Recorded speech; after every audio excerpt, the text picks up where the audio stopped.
कहते हैं। मैटर जिसके अंदर मास होता है, जिसके अंदर द्रव्यमान होता है, मास होता है और जो जगह घेरता है उसको मैटर कहते हैं। ठीक, तो आप अपने आसपास जितनी भी चीज़ें आपको दिखाई दे रही हैं वो सब उसके अंदर मास है और वो जगह घेरती हैं, तो वो मैटर। जैसे मोबाइल है, टीवी है, फ्रिज है, पेन है, पेंसिल है, रबर है, कटर है, ब्लैक बोर्ड है, बुक है, कॉपी है, ठीक ना, कुर्सी, चेयर है, टेबल है, बेड है, ये सब क्या मैटर है। और मैटर छोटे छोटे पार्टिकल से मिलके बना होता है। तो जो सबसे छोटा पार्टिकल होता है उसको हम क्या कहते हैं, एटम कहते हैं। अब एटम कैसे मिल करके बना है? एटम वो सबसे छोटा पार्टिकल जो इंडिपेंडेंटली जो एग्जिस्ट कर सके उसको मैटर कहते हैं, उसको एटम कहते हैं, ठीक ना। मैटर का सबसे छोटा पार्टिकल जो इंडिपेंडेंटली एग्जिस्ट कर सके that is known as atom. तो अब एटम कैसे बना हुआ है उसके लिए अलग अलग साइंटिस्टों ने अपना अलग अलग ख्याल जाहिर किया, अपना अलग अलग विचार दिया, अपनी अलग अलग थियरी दी, ठीक ना। और इससे रिलेटेड बहुत से प्रैक्टिकल भी उन्होंने किए। तो एक साइंटिस्ट अगर एटम का कोई मॉडल दिया तो उसमें कुछ कमी रह गई, तो उस कमी को अगले ने क्या किया, दूर किया। फिर वो अपना मॉडल दिया, उसमें कुछ कमी रह गई, फिर उसको अगले साइंटिस्ट ने अपना मॉडल दिया, और उसका जो मॉडल है पहले वाले से अच्छा मॉडल, पहले वाले मॉडल में जो कमी थी उसको बाद वाले मॉडल में तो क्या किया गया, दूर किया गया। तो इस तरह से एक सीरीज चली, ठीक ना। तो बहुत पहले एटम का एक मॉडल थॉमसन ने दिया था। थॉमसन ये एक साइंटिस्ट थे और इनके नाम पर Thompson model of an atom, atom का Thompson model, Thompson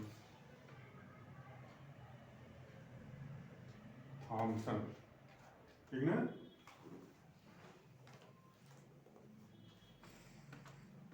model of atom, Thompson model of atom and atom का थॉमसन मॉडल। तो ऐसा एटम के थॉमसन मॉडल को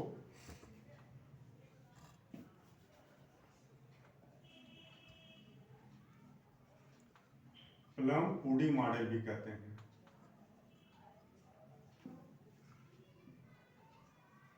ठीक ना। इन्होंने मॉडल दिया थॉमसन मॉडल को प्लम पुडिंग मॉडल भी कहते हैं, या इसको तरबूज मॉडल भी कहते हैं, वाटरमेलन मॉडल, तरबूज मॉडल, ठीक ना। मुस्कुरा रहे हो, तरबूज मॉडल, ठीक ना, उसको कहा जाता है। तो अब इस तरबूज मॉडल, अब ये क्या है देखो, प्लम पुडिंग मॉडल में ये जैसे एक तरबूज होता है ना, ठीक, गोल होता है तरबूज, तरबूज खाए हो कि नहीं अफजल, तरबूज खाए हो ना, तरबूज। और इस तरबूज में थॉमसन ने ये बताया कि इस तरबूज में एटम का जो पॉजिटिवली चार्ज पार्ट है जिसको प्रोटॉन कहते हैं। प्रोटॉन पॉजिटिवली चार्ज होता है, न्यूट्रॉन न्यूट्रल होता है, इलेक्ट्रॉन पर निगेटिव चार्ज होता है। प्रोटॉन और न्यूट्रॉन मिलकर के न्यूक्लियस बनाते हैं और इलेक्ट्रॉन न्यूक्लियस के बाहर चारों तरफ रिवॉल्व करता है। इलेक्ट्रॉन पर निगेटिव चार्ज होता है, न्यूट्रॉन न्यूट्रल होता है, प्रोटॉन पर पॉजिटिव चार्ज होता है। जितना एक इलेक्ट्रॉन पर निगेटिव चार्ज होता है उतना एक प्रोटॉन पर पॉजिटिव चार्ज होता है, ठीक ना। तो टोटल नंबर ऑफ इलेक्ट्रॉन और total number of proton equal होते हैं, इसलिए टोटल पॉजिटिव चार्ज और टोटल निगेटिव चार्ज बराबर होता है। तो टोटल पॉजिटिव चार्ज और टोटल निगेटिव चार्ज अगर इक्वल है, जैसे मान लो ये चार्ज +10 है, -10 कितना हो गया, 0 हो गया। तो जितना प्लस होता है उतना माइनस, तो टोटल चार्ज 0, इसलिए एटम पर, कुल एटम पर कितना चार्ज होता है, 0। एटम पर चार्ज कितना होता है, 0। क्यों चार्ज 0 होता है, जितना प्रोटॉन होता है उतना ही number of proton is equal to number of electron, and atom is neutrally, atom पर जो चार्ज होता है क्या होता है, 0 होता है ना। एटम इज न्यूट्रल, ठीक। और अगर इलेक्ट्रॉन को निकाल लिया जाए बाहरी ऑर्बिट से, तो अब पॉजिटिव चार्ज बढ़ जाएगा इलेक्ट्रॉन के मुकाबले, निगेटिव के मुकाबले में, क्योंकि कुछ निगेटिव को निकाल लिया गया तो पॉजिटिव बढ़ जाएगा ना। तो पूरे एटम पर पॉजिटिव चार्ज आ जाएगा, ठीक। और अगर उस पर बाहर से इलेक्ट्रॉन डाल दिया जाए उसके ऑर्बिट में, तो उसमें कौन सा चार्ज आ जाएगा, निगेटिव चार्ज आ जाएगा, ठीक ना, क्योंकि इलेक्ट्रॉन बढ़ गया, ठीक। तो अब यहाँ देखो हम ये जा रहे हैं बताने प्लम पुडिंग मॉडल। इसमें इन्होंने ये बताया कि जो एटम का पॉजिटिवली चार्ज है, पॉजिटिव चार्ज जो उसका पॉजिटिवली चार्ज पार्ट है एटम का, ठीक। तो वो पॉजिटिवली चार्ज, ये जो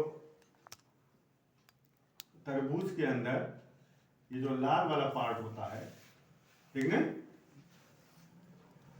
जो इडेबल में जो खाने वाला होता है, इसको हम क्या करते हैं, खाते हैं, समझा, ठीक ना। तो पॉजिटिवली चार्ज ये पूरे एटम में ऐसे ही रहते हैं जैसे कि तरबूज का जो लाल वाला पार्ट है अंदर, ठीक ना। ये पूरे तरबूज में लाल वाला पार्ट होता है ना, इसी तरह से पूरे एटम में ये पॉजिटिव चार्ज होते हैं, ठीक ना। ये पूरा पॉजिटिव चार्ज है ये, ठीक ना, जैसे तरबूज का लाल वाला पार्ट, ठीक। अब इसमें इलेक्ट्रॉन ऐसे ही धंसे रहते हैं, निगेटिवली चार्ज इलेक्ट्रॉन इसमें ऐसे ही धंसे रहते हैं जैसे कि तरबूज के लाल वाले पार्ट में उसका काला काला बीज, ठीक। तो ये इलेक्ट्रॉन, ये इलेक्ट्रॉन, इलेक्ट्रॉन, इलेक्ट्रॉन, इलेक्ट्रॉन, ठीक ना। जैसे तरबूज के लाल पार्ट में अंदर इलेक्ट्रॉन धंसे रहते हैं ना, तो पूरा एटम कैसा होता है, पूरे एटम में ये लाल वाला ये पॉजिटिव चार्ज है, पूरे एटम में पॉजिटिव चार्ज रहते हैं, ठीक ऐसे ही रहते हैं जैसे तरबूज में जो खाने वाला पार्ट, जो लाल वाला पार्ट है वो, और इलेक्ट्रॉन उसमें ऐसे ही धंसे रहते हैं जैसे तरबूज में उसकी बीज, ठीक। तो ये सब लाल वाला पार्ट, ये पूरा एटम का पॉजिटिव चार्ज वाला पार्ट है, और ये जो काला वाला पार्ट है ये इलेक्ट्रॉन है उसके अंदर धंसे हुए हैं। बात समझ में आई? ये सब निगेटिव है, ये निगेटिव इलेक्ट्रॉन, ये सब निगेटिव इलेक्ट्रॉन, ठीक। तो बात समझ में आई? तो इसने जो मॉडल दिया वो मॉडल क्या है, an atom consist of positively charge sphere, an atom consist of positively charge sphere and electron are embedded in it, and electrons are embedded in it. ये एटम पॉजिटिव चार्ज स्फीयर होता है, electron इसके अंदर embedded रहते हैं, ऐसे ही धंसे हुए रहते हैं जैसे तरबूज में उसका बीज। ठीक, और देखो टोटल इसका निगेटिव चार्ज, काला वाला पार्ट जो दिखाई दे रहा है इलेक्ट्रॉन, टोटल निगेटिव चार्ज और टोटल पॉजिटिव चार्ज क्या होते हैं, इक्वल होते हैं, इसलिए ये पूरा एटम न्यूट्रल होता है। पूरा एटम क्या होता है, न्यूट्रल होता है। बात समझ में? तो ये रदरफोर्ड मॉडल, जिसको प्लम पुडिंग मॉडल भी कहते हैं,